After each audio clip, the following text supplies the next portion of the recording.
Hey, everybody. Thanks for tuning in. My guest today is a father of two in the San Ramon Valley Unified School District. He has two young girls, really a thoughtful and introspective guy. He's very reserved and has really come out of his shell recently because of the educational debacle that we all find ourselves in. I really enjoyed talking to him. He has a very real and sensitive story that he was willing to share, and I'm very pleased he did. It was hard to hear, but definitely worth it. So, without further ado, the man, the myth, the legend, Kevin Kane.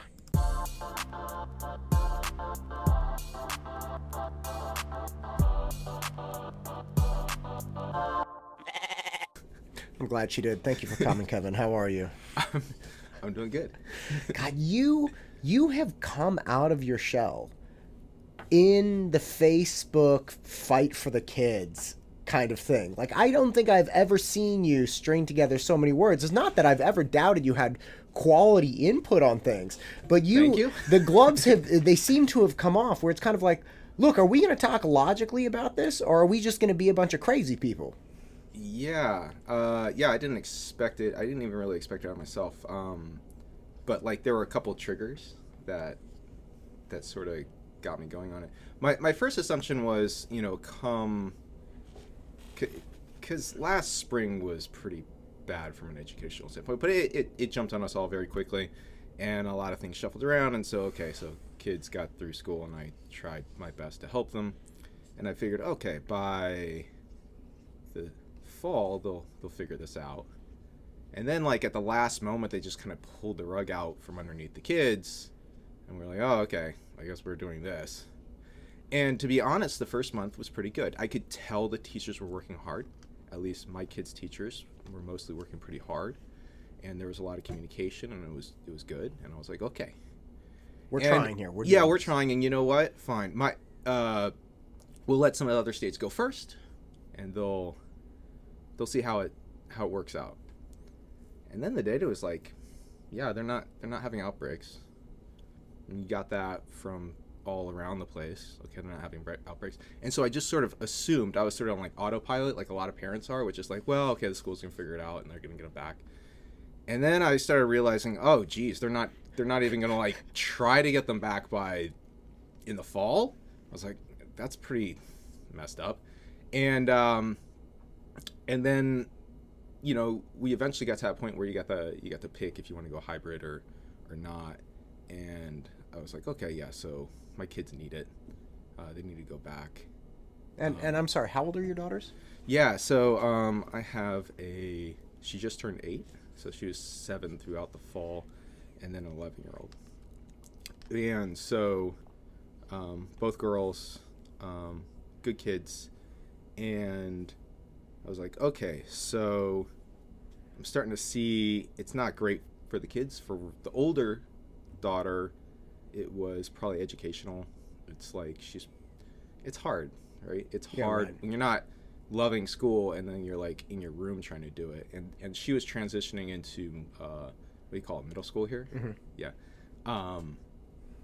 So it was like a whole new thing, and she's never been on the campus, and she's never had like multiple teachers like that, and so it was kind of tougher to like kind of figure it out on her own. But then for the younger one, it's just emotional.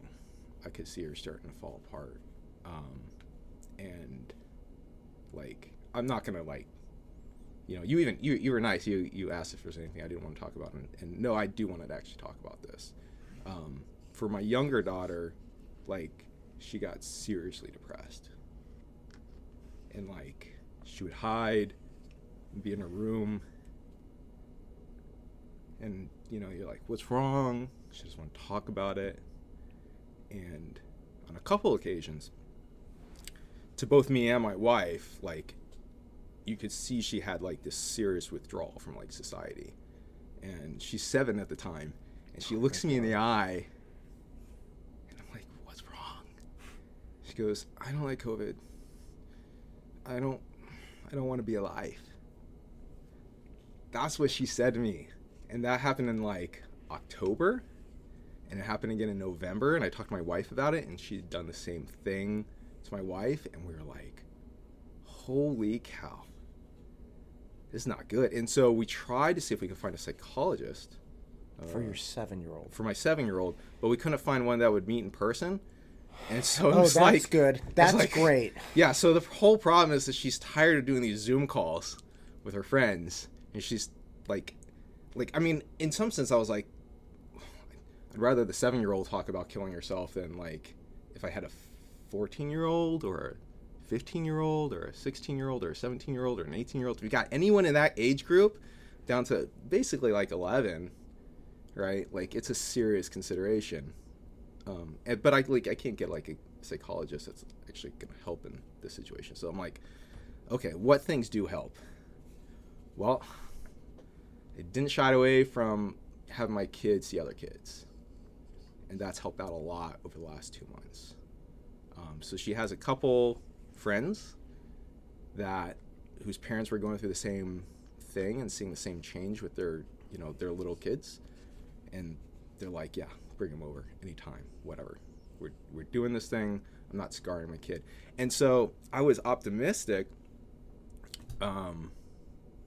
when, Dr. M, I don't know, Malloy, he seemed like he was really pushing it. And I'm like, okay, cool. And so that's when I started getting on Facebook and being a little more vocal because I'm trying to push. I'm like, what's the restrictions here?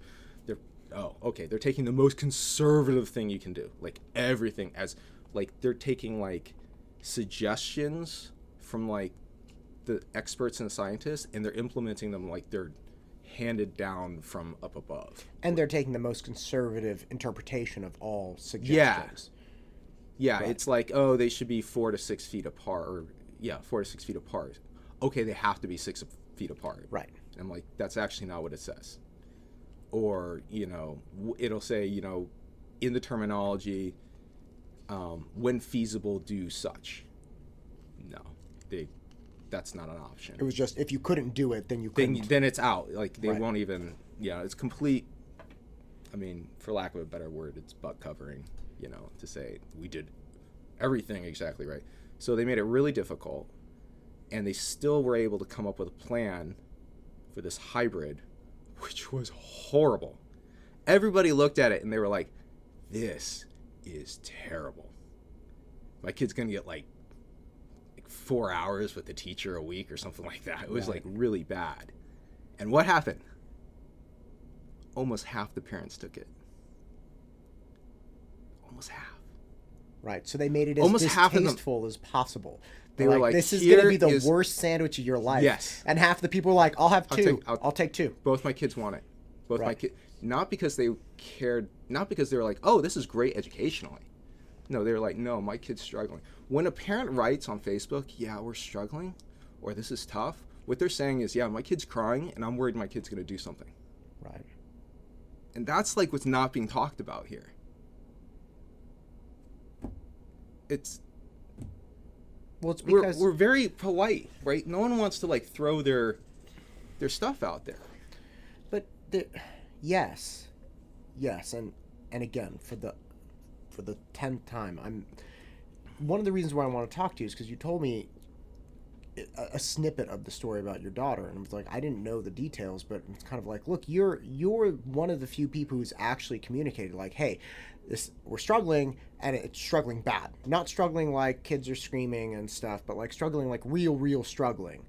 And I think one of the problems is we're so separated, right? So here's the thing.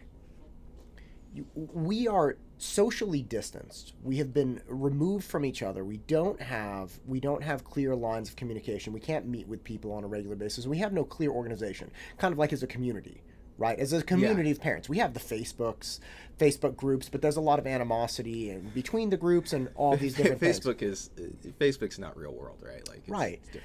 And then you have the Board of Education, and it's my understanding that they're not supposed to be doing backdoor deals, and meaning that like they can't talk about a bunch of stuff and make these weird plans outside of the board meetings and have this big, agreement ahead of time, right? So they're not supposed to be sleazy like that, which again, I presume they're not. But the union is not beholden to any of these things. So you have this entity that appears to be, and I don't know for sure, but appears to be firing on all cylinders, incredibly organized and represented and Hmm. incredibly well Oh yeah, funded, that is making decisions for tens of thousands of people and thousands of children. yeah. And the for instance, one of the I've reached out to several people that have spoken up in the Facebook group and said, hey, it seems like you're very reasonable and you have these good ideas, far better ideas than I have. Would you like to come talk about them? And almost without fail, they all say, I'm worried about the repercussions of me talking about it. So I'm like, is this actually Are like these Soviet Russia? are these people in the teachers union or So there are teachers some people in the association? teachers union, some people Okay. just employed Yeah. in the educational system, and they, for instance, there are people that are organizing. One of the big things that I see, and I'd love your opinion on this. One of the bigger things that I think is happening is that we as parents and we as the community have no recourse. Okay, the teachers union can do whatever they want. Yeah. They can argue with the board. They can go on strike. They can organize themselves and make demands for their members, and that's fine. They should be able to do that. The board of education is really motivated for the kids, but you're dealing with people who are essentially volunteers, right? They No. make about $5,000 a year. Yeah. They're not in it for the money, and it's not their career, and they're No. volunteering. They're trying to do well. So the board of education, which is made of volunteers theoretically representing us, Yep. is fighting this massive teachers union that's highly funded with people that are employed full time. But my point is, we as a community, we can't do anything about it.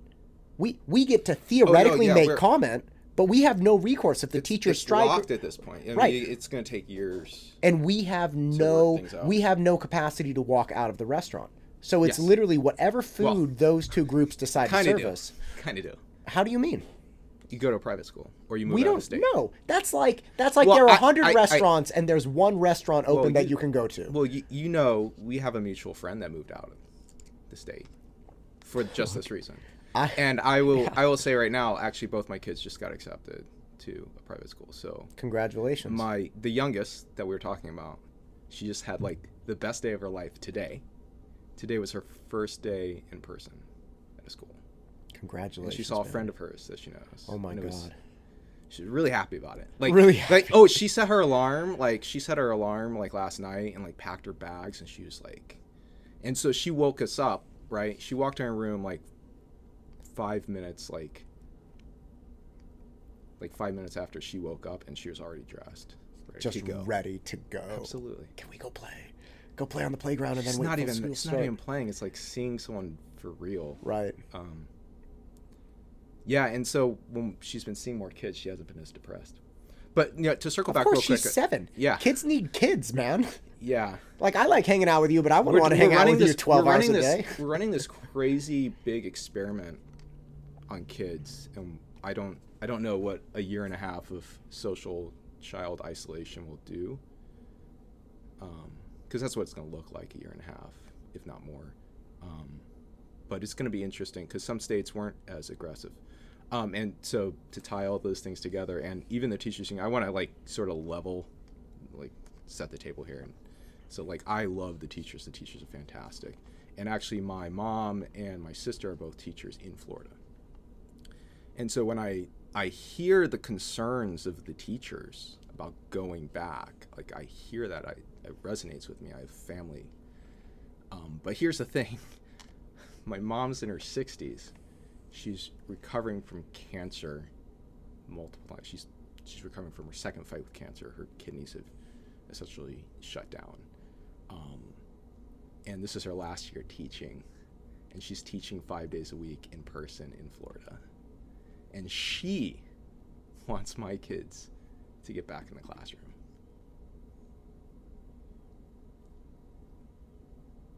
And so I don't know what to tell. I love the teachers. I think they're great people. I've been very happy with the community, but and the teaching has been fantastic. But it's like this is kind of your moment to shine and be like, yeah, we're essential workers and we're here for the mental health and safety of the kids.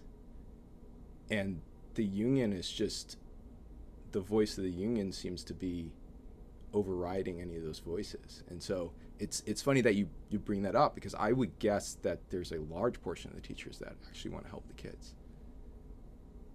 Yeah. Look, I all I have ever done is teach kids. It's from the age of, I think, 20. I started tutoring, and that's all I've ever done.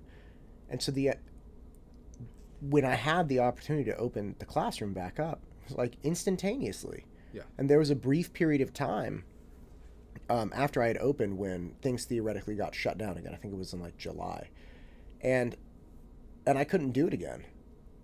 I mean, just seeing the kids back in the classroom, and again, I'm dealing with older students, so 16 and 17-year-olds, but all of these kids had been just on computers for 4 months, and seeing the interactions, hearing from the parents, and there were parents that were like, "Oh my God, I cannot thank you enough for opening back up," and just offering a venue to have kids, and it was kind of like, yeah, look, if I go out, I'm gonna go out doing this. Like, if I get in trouble for having an open classroom, then so be it. But, like, I'm not laying down when it's going to cost my students. And I feel like that, like you're saying, teachers, by and large, are in it for the kids.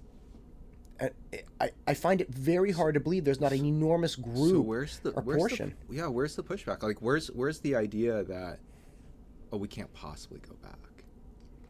It's not safe. Where's that coming from? It's a bit strange, because it's definitely not coming from the science. Well, okay. When you say it's not coming from the science, what does that mean? I mean, other schools around the world, other states have been open. Like I said, my mom and my sister have been teaching. They haven't had any outbreaks or any issues at all. When I think New York went to their second shutdown, something like they were having like a 3.5% positivity test rate, except for the schools. The schools were 0.17. There was a recent study out of Switzerland where actually the teachers who were teaching in the classroom had lower rates of infection than teachers that were not teaching in the classroom. But there's a chance. Well, you would actually, I mean, based off of the Switzerland study, you'd actually be safer teaching in the classroom, because you're actually socially distanced then. First, going to the store, or doing this, or having someone over. So. Kevin, I'm not saying that all the teachers fall into the category of like, course not. They would go out and do that, but I know for a fact that there are teachers that are like, I know teachers who are like in like Tahoe. Right. But like, I think this is the message that's going around. I mean, Ann Katzberg, who's representing the union and fighting for the teachers, tells people, she's like, I don't want any risk for my teachers. You can't have zero risk. I don't want any risk. But that's not like reasonable. So like, as an example, if we want to talk about the risk of let's just talk about the risk of kids. Sure. Okay. The risk of the kids are that we're seeing increases in suicide rate. And I don't know what the last count was in California of number of children who have died of COVID. It's very minimal. Like, it's tiny. I think it's single digits. Last time I checked, it was 2, but someone was saying it was 4. But I don't even know if that's right. It's far less than the number of children that die riding their bikes to school. And we never shut down schools for kids riding their bike to school. Right. So we should objectively, from the science and the statistics, just shelf any idea that this is safety for the kids. So I think we could just put that to the side. Now we can talk about, if you want to, we can talk about the safety to the teachers, right? That's like a whole different thing. And as long as like the kids, you can say, well, what about the safety of the kids' parents, right? Well, the parents are deciding whether their kids can go back to school or not. And we see that they have very low rates of transmission. And I can pretty much guarantee you, with as much certainty as I could possibly have, that any parent that wants their kid to go back to that terrible hybrid version that was offered, their kids are playing with other kids outside.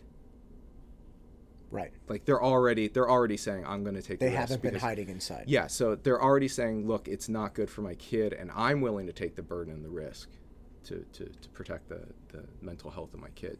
So those parents are already saying, hey, I'm okay taking the risk. So the kids and the kids' parents, put them to the side. They're fine. They're safe.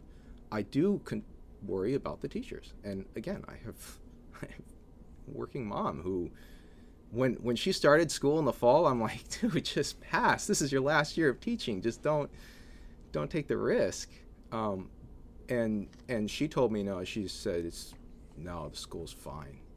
She's like, that's the safest environment I'm in. I control everything. The kids all wear masks. And I was like, the kids really wear masks? She's like, yeah, because if they don't wear masks, they can't come to school.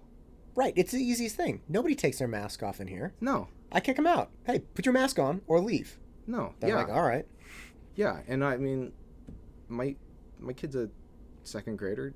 She wears her mask more than me. Right. She just walks around the house with a mask on sometimes because that's her new reality.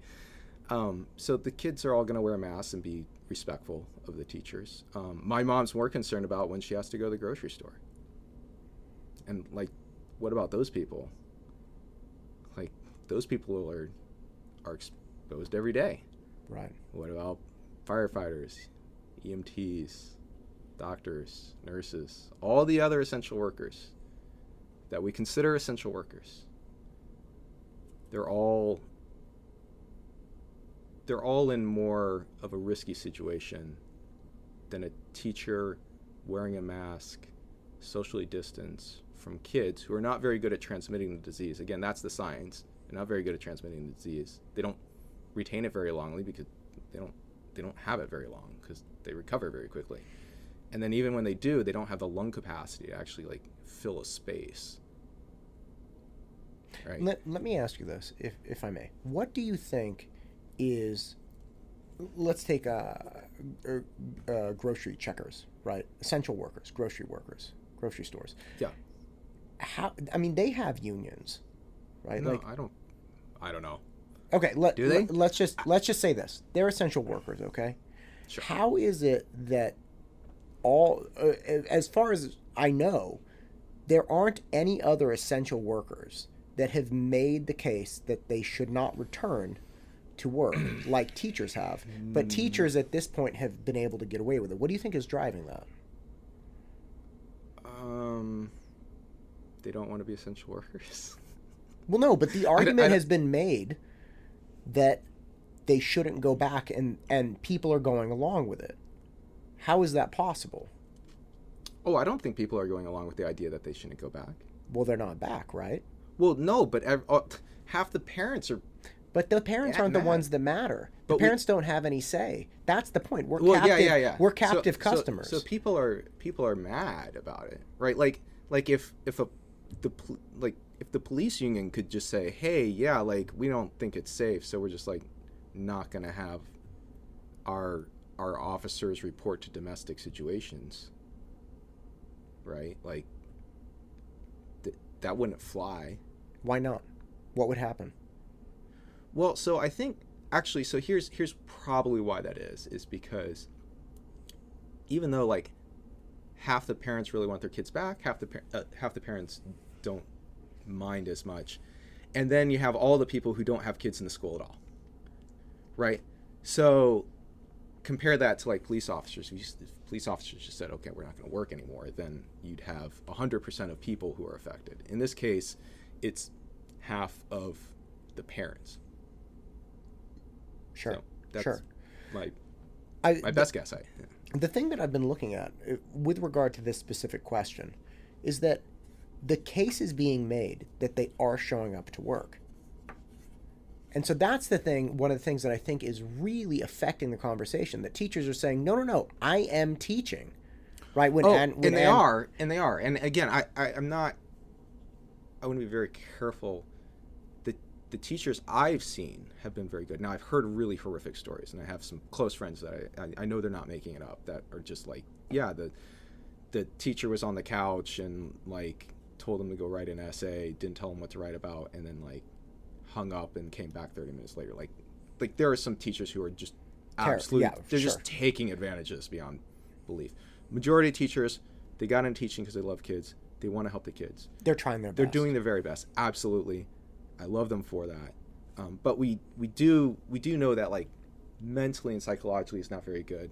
I wouldn't trust any. So there was a podcast I was listening to that sort of seemed to indicate that the early signs were that the remote teaching wasn't like hurting the kids, like from an educational standpoint. But it's a bit strange because I can recall like a couple months ago doing like an assessment. Like my kid was having an assessment being done, right? Like it was like online, like reading, and there was a math part. And I'm there helping her with the instructions on this assessment and making sure the internet doesn't go out and things like that.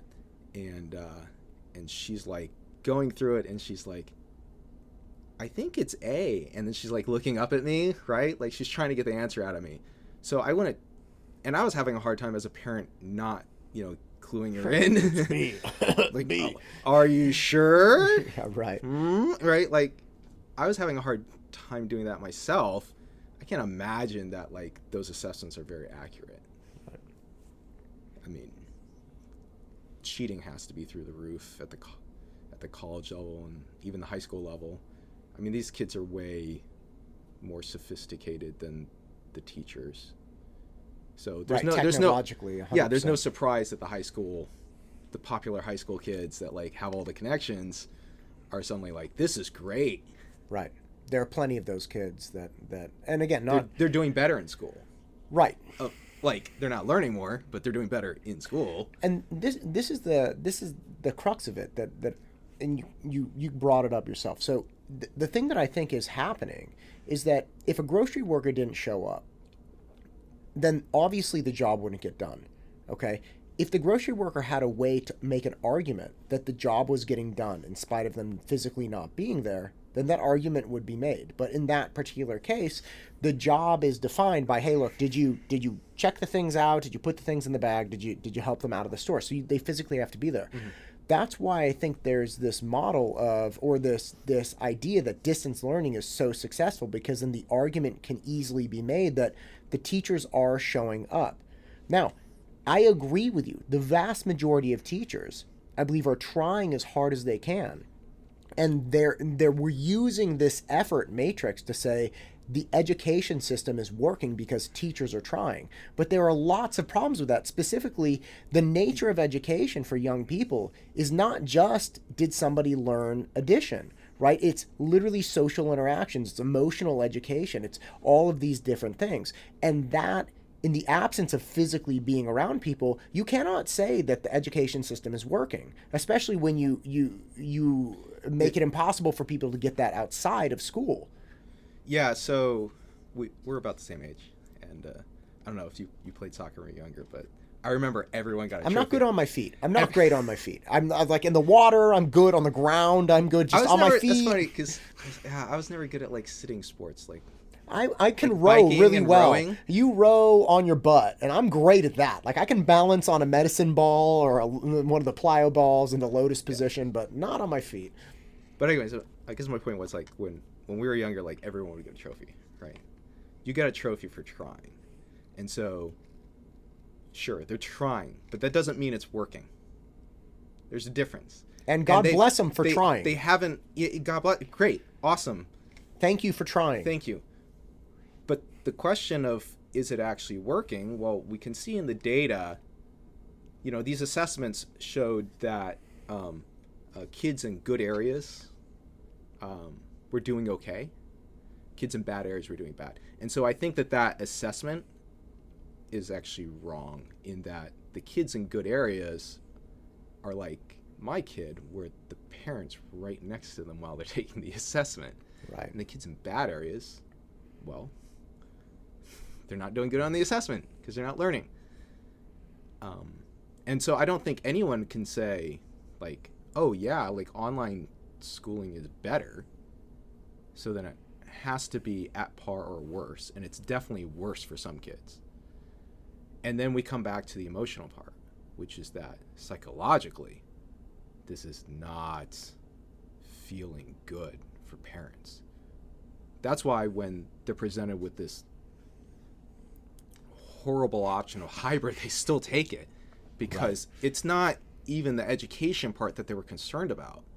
They weren't like, oh, great, now they get 2 hours of in-person learning rather than 3 hours of remote learning. That's better education. No, they didn't know that. They didn't think that. That wasn't what was going on in their head.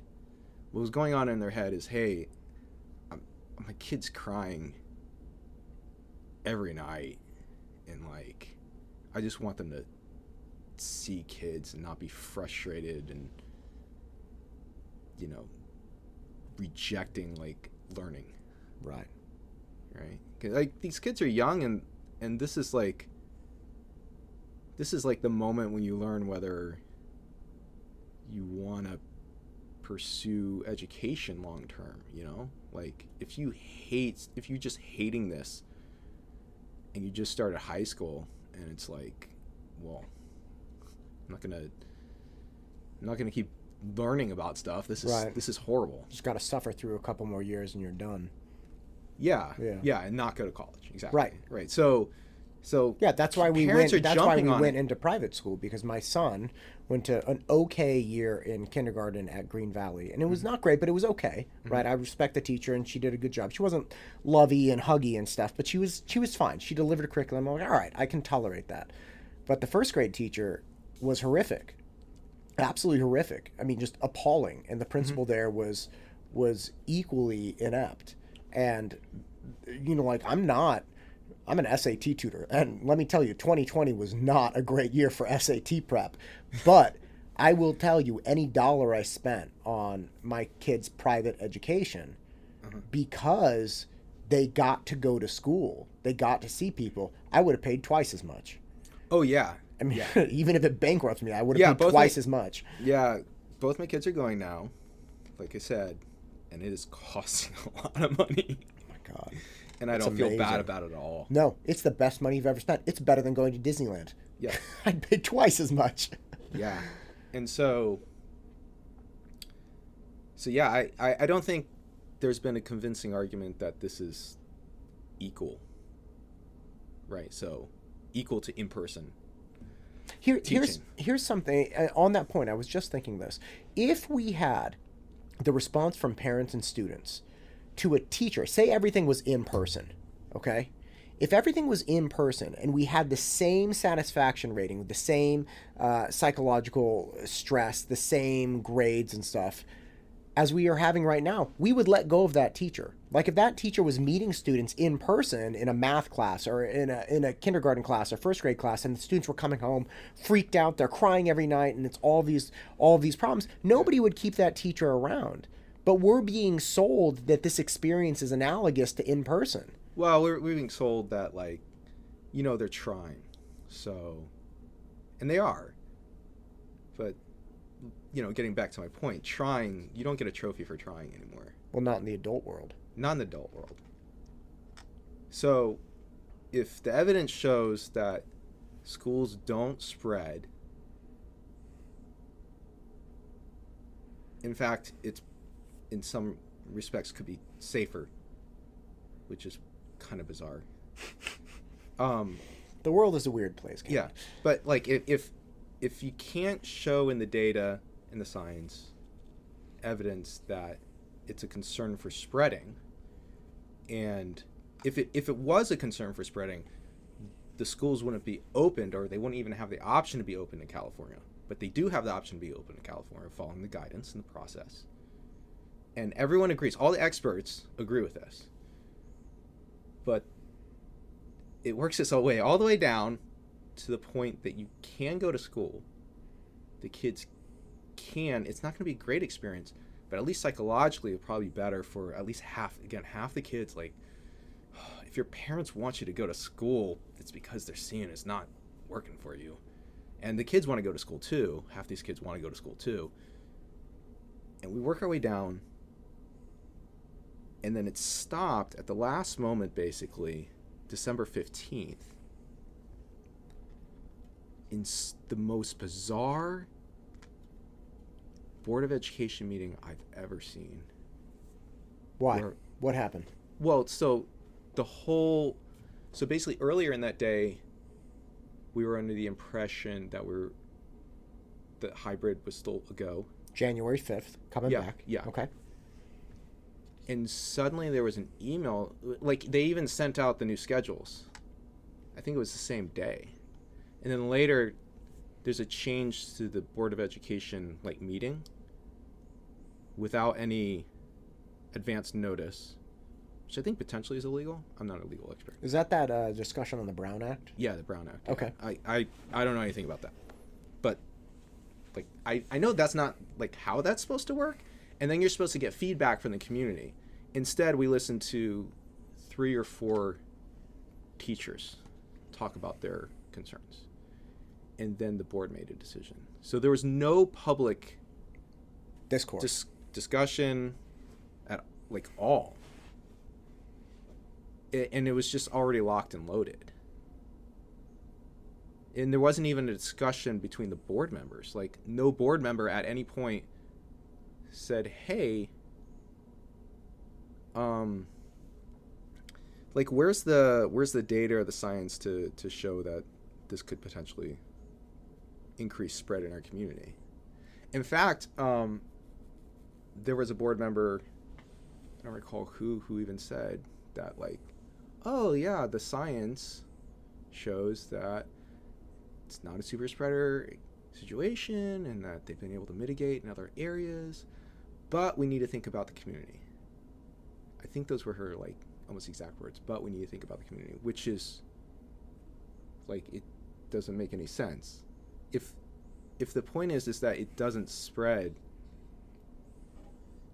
COVID, then it doesn't spread COVID. There's nothing to consider about what it would do to community, because it wouldn't do anything to community. Well, there is, okay, there are a lot of things being said right now.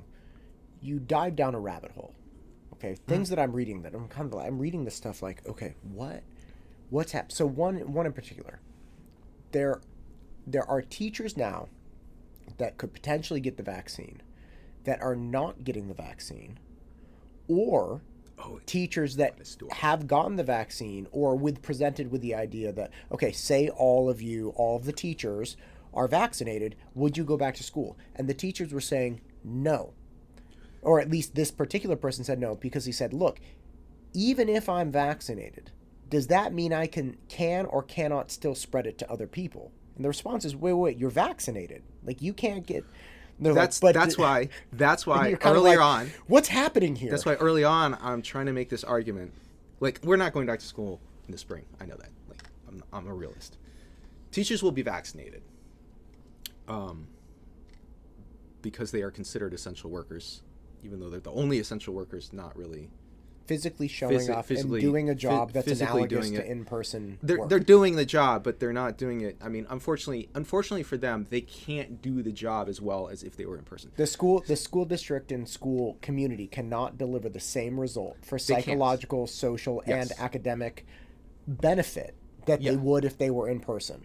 Yeah, right? Because if they could, the rest of the world would be doing remote, but they're not. Right. The rest of the world gets it. So what's different about California? Is our air different? Is our COVID different? It's the people who make the decisions. It's the people who make the decisions. And they're making their decisions based off of their own personal experience and guesstimations as to whether it would spread or not. Or, like, what it would do, right? It's just like, oh, well, I might feel bad if, like, a teacher got it. So forget the 80,000 students and the, 100 or, like, 16,000 parents that want to have a choice. And it's not even if you want your kid to go back. Like, we should be very clear. Like, even if you're a parent who is completely happy with hybrid and you want to stay hybrid, or not hybrid, sorry, remote, like, even if you completely want to stay remote, don't you want the option? Like, when you move, right? What's the first thing people do? If you have kids or you're thinking about having kids, what's the first thing you do? Even if you don't, what do? You ask, how are the schools? It's all about schools.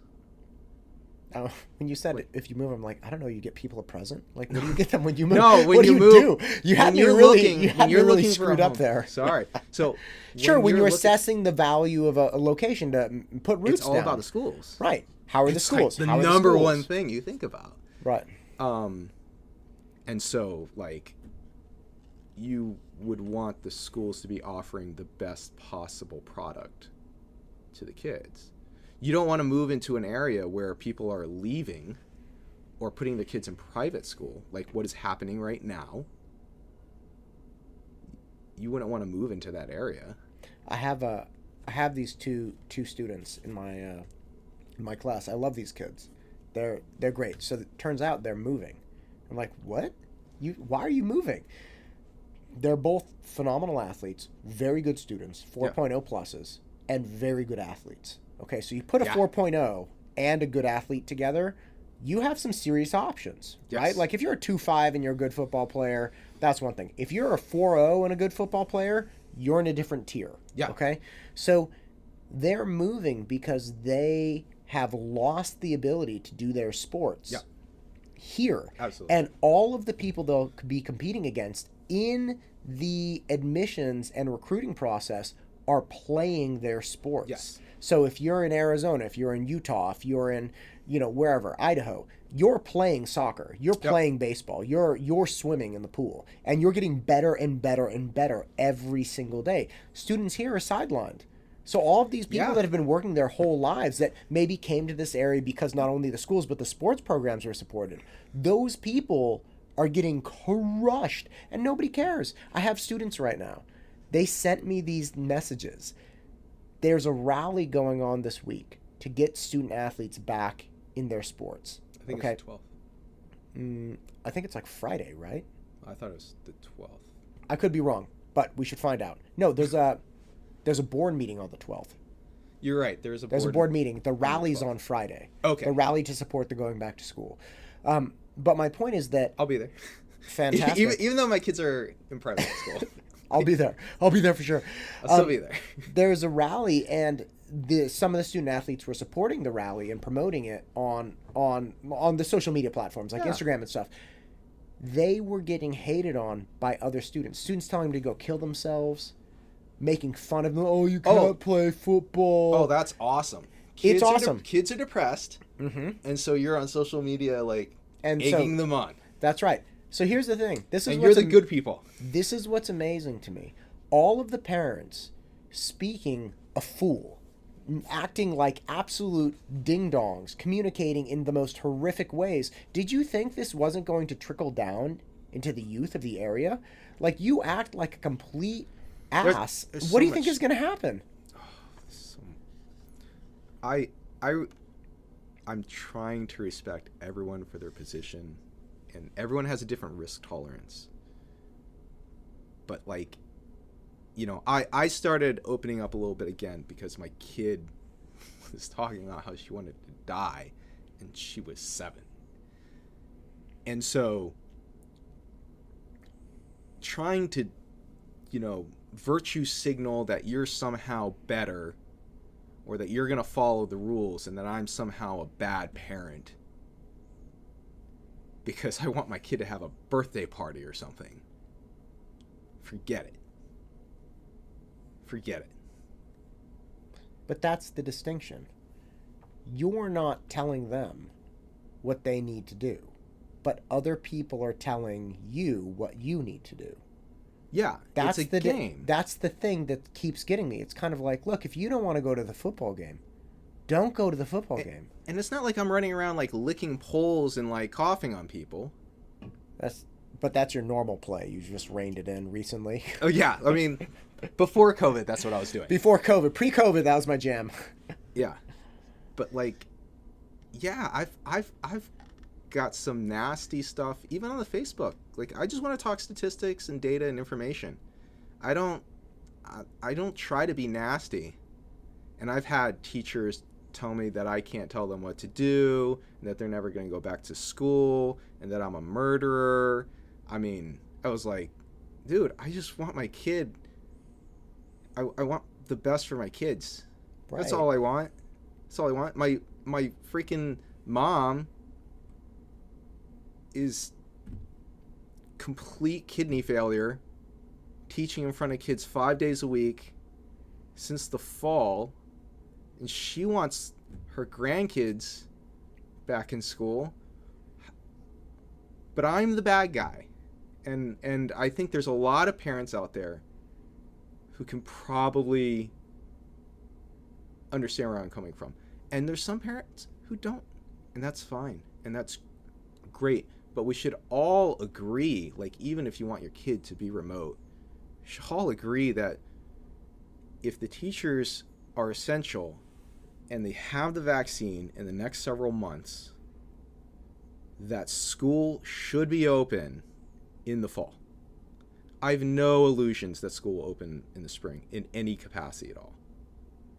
I just hope that at least by the fall, it's not an F show, right? I'm hoping by the fall, like, we're actually, like, realistic about this, because right now there are plenty of people who are working the back rooms right now super hard today to not have school come back in the fall. Like, I'm not even fighting for the spring anymore. It's done. You know, the friends of mine that have gone to private schools or moved or whatever, like they're all gone. They're never coming back, right? I've accepted that. It pisses me off, but, like, this was a dud year. It's done. We should accept it. But we should be working to be real about the numbers and plan for the fall, because right now there's a group of people working backroom deals to make sure that the fall is another F show. Because they can work the backroom deals. We don't have a say. Yeah. Open that, just not right in front of the mic. Yeah, you got some interesting Bud Light seltzer. This probably with pineapple. This is literally the worst thing that I could imagine. If you said if you wanted to create a terrible drink, you can't come in here when I offer you beverages and well, ask you to come and criticize the beverages. I gave you a variety. I think there's a Michelob in there. This is an IPA. This is good. I'll drink this. There you go. This is amazing. Yes. Look, I'm not telling you to drink that. Can I take this up? You can take it. I'm not going to drink it here. I want to share this with the community. I'm not even. Bud Light seltzer pineapple. I don't know. The situation blows me away because it has become so painfully clear that we, as the populace, we have no say in what goes on with our schools. We have no say in what goes on with so much of our state. And this is like, there's no way you as a person, me as a person, even if we got 10 or 20 of us, we have no say in what goes on. We are paying our tax dollars, and in the absence of private schools, we are along for the ride. We don't even have a choice. Yeah. Well, I think it come to that? So I agree with that. We don't have anything we can do for the next year or two. If the power structure stays in place, we will never have an option. Oh, so I don't think it will. Here's where You're I think... an optimist. I love you. Talk to me. I'm an optimist. Okay. That's because I do jiu-jitsu, right? And I'm a small guy. So when I train with, like, other guys who are bigger than me, it's like, it's mostly, like, if I have a 6-minute roll, it's like 5 minutes of it is me trying not to get submitted by the big guy, right? Just getting completely beaten down. But I know if I survive, and I get into a good position, I'm going to bring it, right? And I think this is what's going to happen.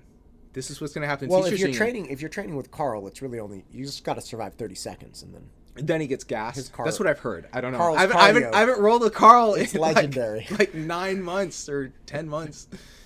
But but this is what I think is going to happen. And I actually feel bad for the teachers because they're, like, especially the ones who aren't being vocal, which is unfortunate. People are leaving the state. People are leaving the district. People are going to private schools. People are homeschooling. They're finding other options. And so we're seeing, actually already in the data, we're seeing the numbers of students, like, just drop, just plummeting. And so... Do you have actual numbers on that? Like, what are we talking about? Like 1,000 students or something? Well, no, they presented at the last board meeting. They presented those numbers going down. But also, like, I mean, I had no intention of moving my kids out of the school district. Right. But I just did.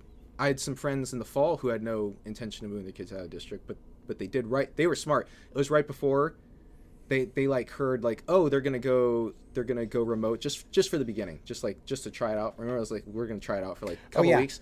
Couple weeks. They were like just a flat. I thought I was like, dude, you guys are going to private school already? That's like a big money commitment. Are you sure? I was naive. They were very smart.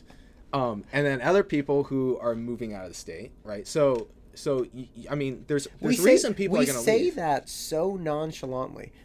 Like, think how committed you are to move out of the state because they won't do in-person teaching. The people that we both know that have moved out of the state are my closest friends in life, and they are gone now. They are gone. And they're not the only ones, though. Like, I know others. I know who you're talking about. I know, but I don't care about other people. I care about my friends, Kevin. But they were my friends. But they were my... And, like, I think about this, like, I could never forgive the people in charge for this. And not just that they moved out for selfish ends. It's like they moved out for their kids. I could never forgive the people in charge for what they did to these people's kids. How awesome are you for your kids? To do that, to move out? Pack up and be like, yeah, I'm not going to do this to my kids. Dude, what level of will and force of character would you have to just move out of state? I was talking to my wife about that. That's the problem, is that the people I like are the kind of people who do that. Does that make sense? Like, it's the kind of people who are committed to something, and they believe something, and they're passionate about it, and they're willing to make big moves. Big, bold moves. Pull my kid out of school. Like, oh, we're going to go to remote. Like, my other friends, the ones that I just mentioned, they knew we were going to do remote your in the beginning. QAnon group who you're best friends with? No. Not them? Oh, okay, no, not them. They're a little too bold for my taste. But my other friends that pulled their kids like right before school started in the fall because they're like, yeah, this isn't going to go well. They were smart.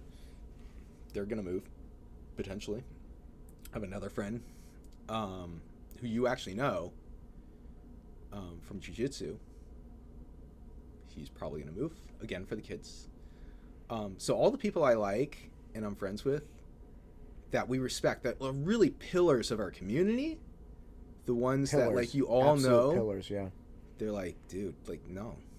Like, I can't do this. I'm not doing this to my kids. I'm not, and I don't blame them. The problem with my situation is my kids expand. My kids are not just my kids, right? It's not just my 3 boys. Like, when I was thinking about, I had a breakdown in the middle of the fall, and I was thinking, like, that's it. I'm gonna move to Boise. Before that, you dying over there? Boise, so Idaho's the number one. Do you know it's the number one place that people move to in 2020? Yes, it's the number one. I had the idea of moving there before our mutual friend. Oh. I had the idea first. I have another friend who family friend, they bought a place to rent. Yes, just in case. Bought a place to rent. So my point is that I was thinking about moving there. So I got a hold of like some students who go to Boise State, and I was just thinking about it. I had parents reach out to me of students that I had worked with. I hadn't even talked to these people in like over a year. It had gotten through the community that I was going to move, and people were upset about it. And I realized I was like, I can't. I would I don't know the right people. I would complain to my students, but the point is, it's kind of like, those are my kids. Like, I can't just walk away from all the students that I've worked with and that rely on me. And I don't have some God complex to imagine that they wouldn't get on just fine without me. They're fine. They're better than fine. But I just thought about that. I was like, I can't. There's too much of a community. Like, I don't want to be the person to leave everyone high and dry. At some point, though, it's just the community starts really falling apart. That's true, but my kids have been hanging in there. Okay. My biological children, my 3 boys, we have had some rough times, and at home it's very rough because they're all over each other. They're there every day. That's tough, but they are getting some semblance of in-person instruction at their private school. So they get out of the house for a few hours, they see their friends, they come home so, like, you try to get them to eat lunch once they come home, they are so jacked in 5th and 6th gear. They're never more alive than when they come home from school. And to see them just, I've stopped trying to get them to eat lunch. They get out at noon. I don't even try to feed them lunch until 1:30 because they can't stop. They're like, they just feel it. Yeah. And it's a beautiful thing. It's like, gosh, they're okay. The problem I have is with me. My friends are moving. My friends are having a hard time. The problem is with me. And it could be better for my kids, but to think that there's a large portion of the students I work with on a weekly basis, this is the only in-person class that they get. To imagine leaving that and just hanging them out to dry, it's too much right now. I wish I could say our reason for not moving is less selfish. I guess it would have been nice if I had a story like yours, but our My real reason, my reason is still selfish. It's still for me.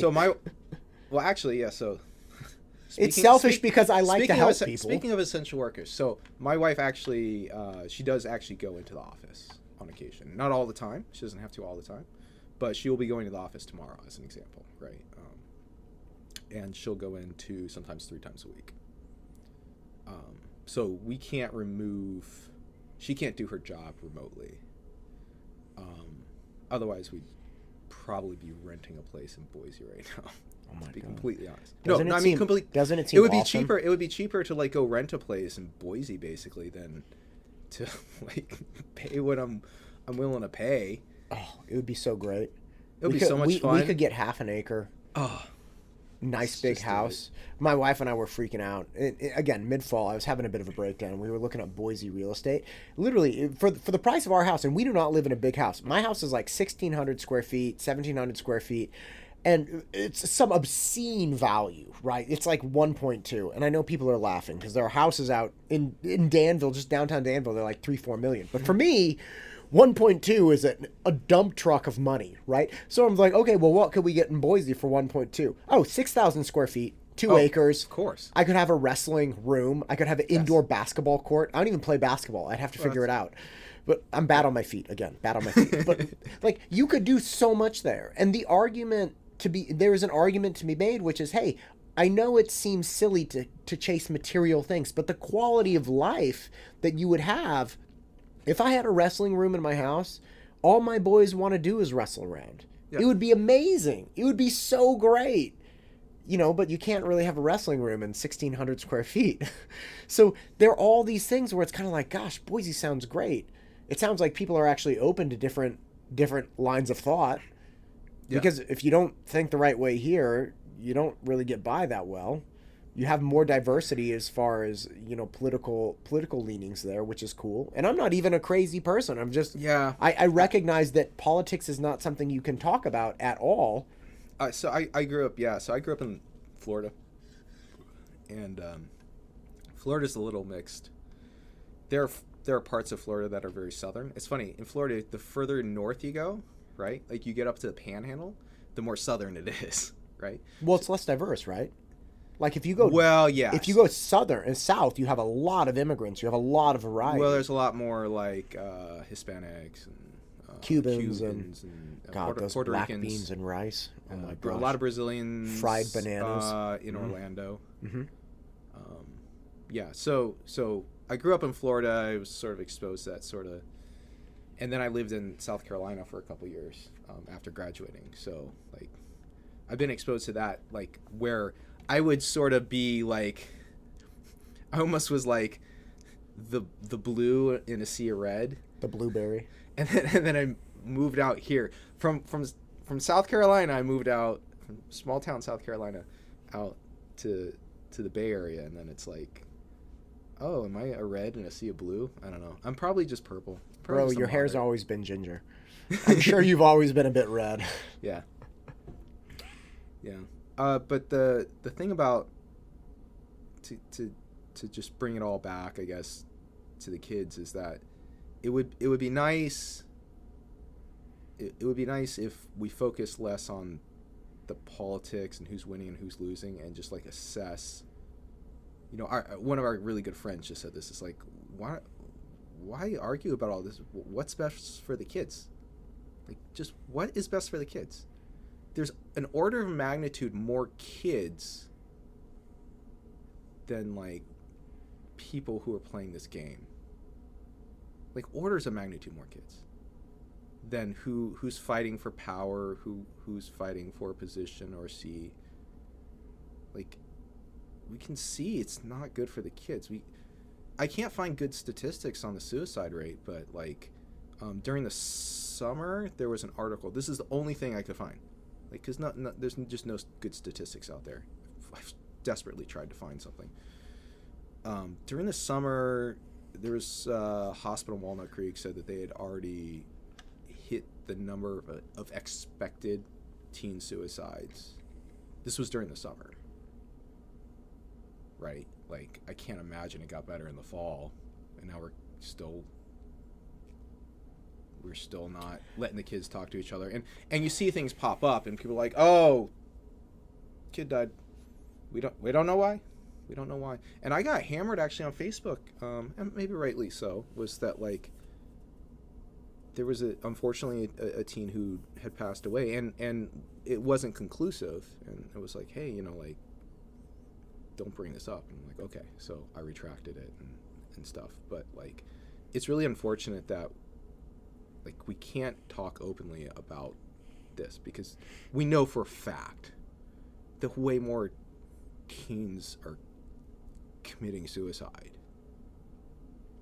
than normally. And like way more, like 2.5, 3 times as many. Right. Which is like, I don't even know how many hundreds, maybe even thousands. I have a lot of students from a high school in the area that recently had a kid pass away, and one of the parents reached out and said, "Hey, look, I'm sure you know about this, but I just want you to know our kids are struggling with this, and a bunch of them are coming to your class on, whatever night they were coming. So, you have a way with the kids, so maybe just think about that when they come in." And of course, I do what I always do: went hard, made everybody laugh, and tried to have a good time and have them have a good time. But I was thinking about it afterwards. I was like, what a horrific state of existence. The parents are giving me heads up that somebody has died. Hey. They're like, hey, this kid killed himself. And by the way, he was friends with these people, and they're coming to your class. My kid's okay? Yeah, so can you help? Maybe make them smile a little bit. Because no one else seems to care. Right. Because everyone else is fighting for being able to work from home or not come into the office. Everyone else is acting super scared. No one else wants to give anyone an option. So, Did you see that movie Ants? A Pixar movie. One of the first Pixar movies. Do you remember the scene? Because the ants keep getting bullied by the grasshoppers. What? And there was like that crazy grasshopper, the grasshopper that was in charge. Yeah, the movie's called Ants, bro. There were ants. No. There were Bugs, 2 movies. There's Bugs. Bugs Life. I thought Bugs Life was the Pixar movie. I think they were both Pixar. Doesn't matter. My point is there's the movie Ants, and the bad guys in the movie were the grasshoppers that kept stealing the grain from the ants. Yes. And the classic, archetype, right? The bad guy is saying, if the ants realize they outnumber us 100 to 1, we're dead. We have to keep them terrified. Yes. Right? And it's almost like if the students and the community had a union that could do collective bargaining, like this is what I was thinking about.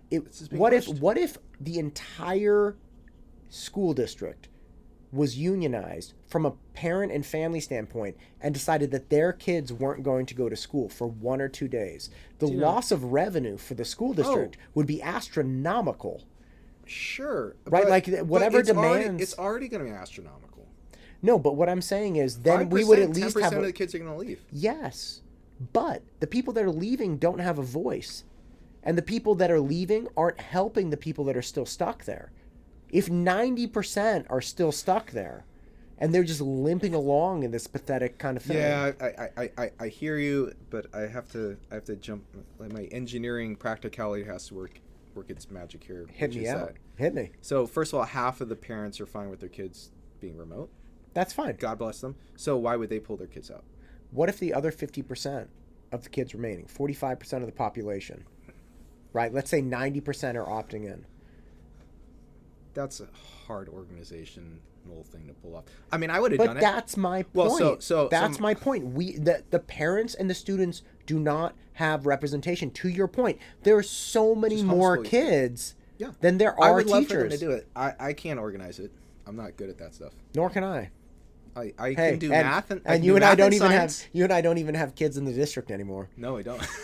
It's terrible. Well, as of Wednesday, I will not.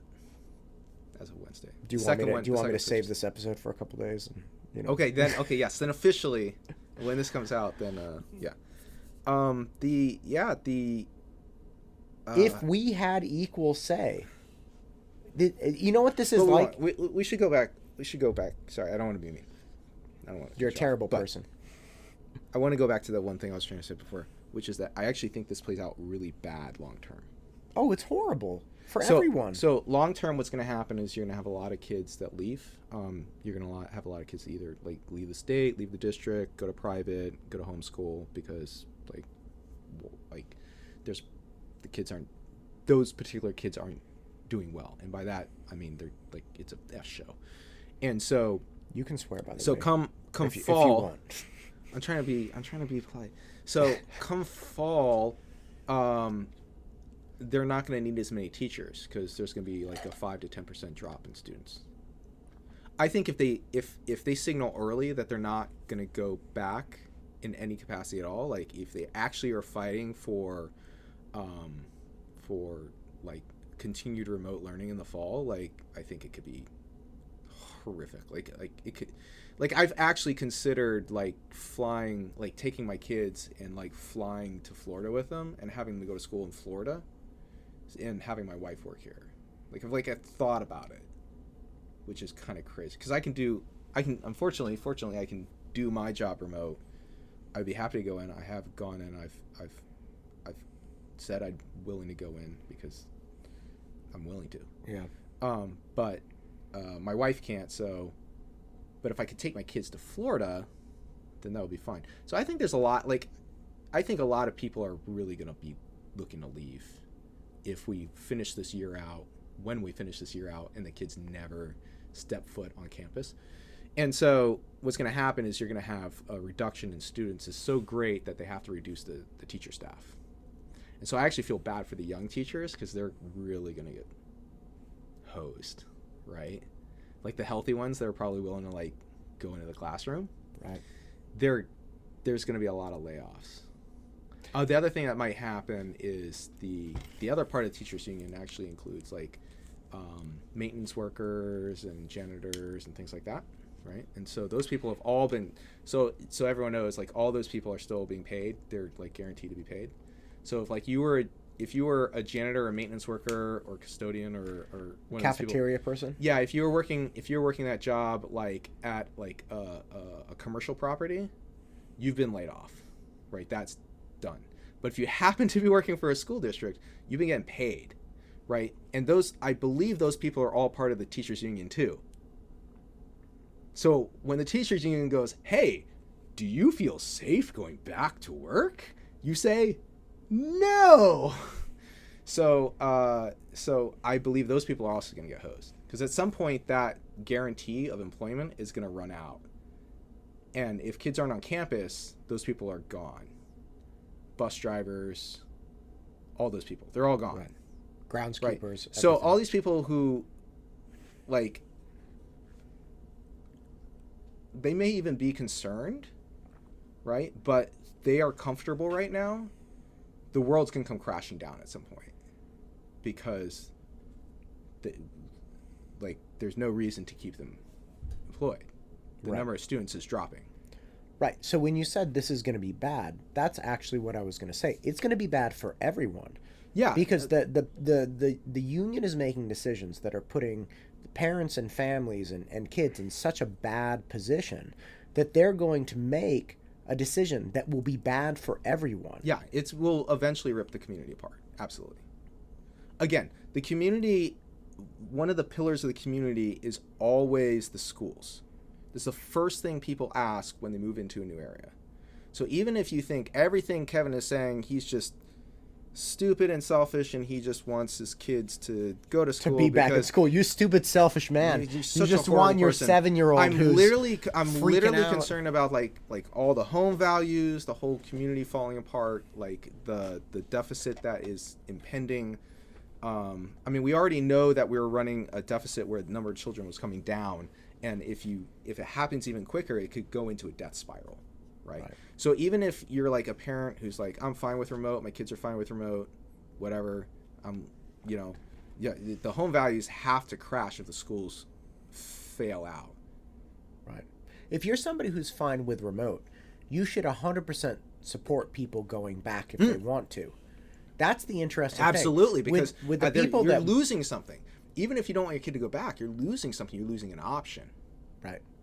And if you're fine with your kid going remote, and I have no problem with any of those people, they have a problem with me, ironically, even though I talk to anyone who wants to come on the show. If you just want your kids in remote, that's totally fine. I have tons of parents who say, hey, my kid needs to Zoom into class this week. Because we have people visiting, or you know what, we've had relatives that have had a hard time. They're going to Zoom in. I have no problem with you. God bless you. You want to Zoom? That's fine. But if those people said, and no one else should be in class, I'd be like, that's bonkers. But more specifically, if everybody who said, I only want to Zoom, demanded that everybody who wanted to be in person couldn't come into class, I don't know that I would be in business anymore. Because there are enough people who are like, hey, this is not okay. I'm not going to pay money for this. And rightfully so. They should get a service that they want to pay for. But my point is, in the community, if you have people that want to be remote, want to have the option for remote, I don't think these aren't mutually exclusive. We should all be supporting each other for the best options for those families. I fully agree. But instead, we've become two different camps. It's, hey, know, you're either remote I or you're want to not. be Like, remote, and damn everybody who wants to be in person, or I'm in person and damn everyone who wants to be remote. And you're either a murderer and don't care about COVID and you're a terrible person and an anti-masker or something, or you're fearful and you're in your basement and you're scared of everything. No, like, everyone has different risk tolerances. It depends on your age, your health, who's living with you. Completely understand. Everybody, some kids are doing great remote, and I certainly hope that those that are comfortable and happy being remote understand my need to not hear my kid talk about death when she's 7, right? And I hope they understand that yes, I understand I'm taking a bit of a risk for myself, but I can do that because I don't have family and I don't interact with anybody else. I work completely remotely, right? So I need my kid to have some contact. That's the risk tolerance that I'm comfortable with. And if you have less, great. We're all in this together, and we want to save the community, and we want the best school options possible. And if you want the best school options possible, and you want the best home value and the best local area going forward, it's by giving people options, right, and not by taking it away and calling people bad names and being rude and mean things. Well, I need to walk something I said back. I don't think I've ever seen somebody who wants to be in person criticize somebody for wanting to be remote. Yeah. I don't think that was appropriate. I think that the people that want to be in person have overwhelmingly said, hey, if you don't want to be in school, if you're a student, if you're a customer of the school district, that's fine. There should be a remote option. But I need an in-person option for 100 different reasons. The only time I have seen people get upset, and not everyone, right? Because we have very good friends who do not want their kids coming to school. People with spouses that have autoimmune issues and everything, and they've never criticized anyone. They've never said anything about it. So it's not everyone, but there is some subset. And I've never questioned them. There is some subset of people who want a remote option that don't want anyone else to have an in-person option. Are there? There are people that criticize. They're shooting themselves in the foot. They call them. You're telling me right now. People called you a murderer. They said you didn't care. Those are mostly teachers, unfortunately. mostly. Yeah, I I had could be wrong. I could be wrong. I had plenty of parents, or I don't even know who they are, but people criticize some of the interviews I've done because they're like, oh, you don't care at all, or like you talk to people who want an in person option. It's like I don't understand what any of this means. It's Nobody's signaling. It's nobody. virtual signaling. Yes, but it's beyond virtue signaling because they're writing the policy. Like Yeah, that support emboldens the people that are making decisions. I want people to have options. I mean, like, I don't know how we can. We have to at least agree that people have different risk tolerances, especially going forward. I mean, people are already getting the vaccine. What if me and my wife both got the vaccine? Doesn't Right. matter. Can you still spread it? Well, pretty unlikely because Can you? I don't even go in Can person. you? To work. This is what I'm saying. This is what people say, Well, Kevin. This again- is my point. Again, though, If you can Hey, you do you know how spread many- it if you have been vaccinated? So I've been commuting down to Sunnyvale for like 7 years, something like that. I've gotten in 3 car accidents. One was my fault. Actually, no, 4. One was my fault. All the other ones were the other person's fault. It totaled 2 cars. I had no idea. That's terrible. oh, You yeah. have a bad neck, don't you? Yeah, I have a bad neck. I remember. I had that neck now. surgery and all that. No, but that was a different. Oh, thing. never mind. But I don't have a bad neck from the car accident. Okay. But we'll just say I've had 2 cars totaled due to my commute. But I was never saying, hey, like, my commute's too dangerous to work. I'm probably safer now, ironically. Right. So I guess the broader point to that is that, like, everybody has different risk tolerances, and I don't question someone who has, a lower risk tolerance than me. But I'm in a situation where, luckily, like, I'm not as concerned. I don't have someone at risk that I live with, and so I would hope that other people are supportive of the idea that people in my situation should have more options. Right. And that my goal is not to spread COVID or say, like, I don't care about it. But, come the next couple months, all the teachers will have been vaccinated. And the risk of spread within the school is just super low based off all the statistics and the numbers. Otherwise, they wouldn't allow it. Again, the state allows it. If it was actually really dangerous, then they wouldn't allow it. So once they're vaccinated, it drops down by like 95%, right? Like it's even less. And then you pile on top of that all the safety procedures that they can have in place. And it's not a risk. And again, the spring is done. I'm only arguing that by the fall, we should have a plan in place to open up. Because right now, people are fighting in the back rooms, making the argument that it's not safe for the kids, which is garbage, that it's not safe for the community, which is garbage, that it's not safe for the teachers. Again, the teachers will have been vaccinated, so that's garbage. Like, all these arguments are actually just bad. They're bad faith arguments. They're not based in any reality other than, can I convince 3 people, basically, on our board? Can I convince 3 people that they should be scared? Terrified. Because what if one person got sick? Wouldn't you feel terrible? Instead, we have thousands of kids who don't have options to go back, and they're suffering psychologically.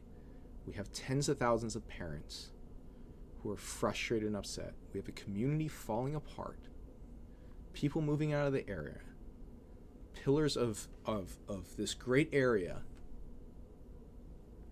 coming apart, and it's just for politics. And it hurts me. There's the there's that incredibly cliche and perhaps trite saying, but ships are safest in harbor, but that's not what ships are made for. Yes, that's a great. That's great. And at this point, as a teacher, I feel the same way. This is all I've ever done, and I would be safest doing it on Zoom, but that's not what I'm made for. I guarantee you there's 40% that would be willing to come in the classroom tomorrow. Well, those 40% need to find a way to get their voices I heard. hope they do. I hope they do. Kevin, I'm going to let you go, buddy. I appreciate it. Thank you for coming in tonight. Thank you. Talk to you soon.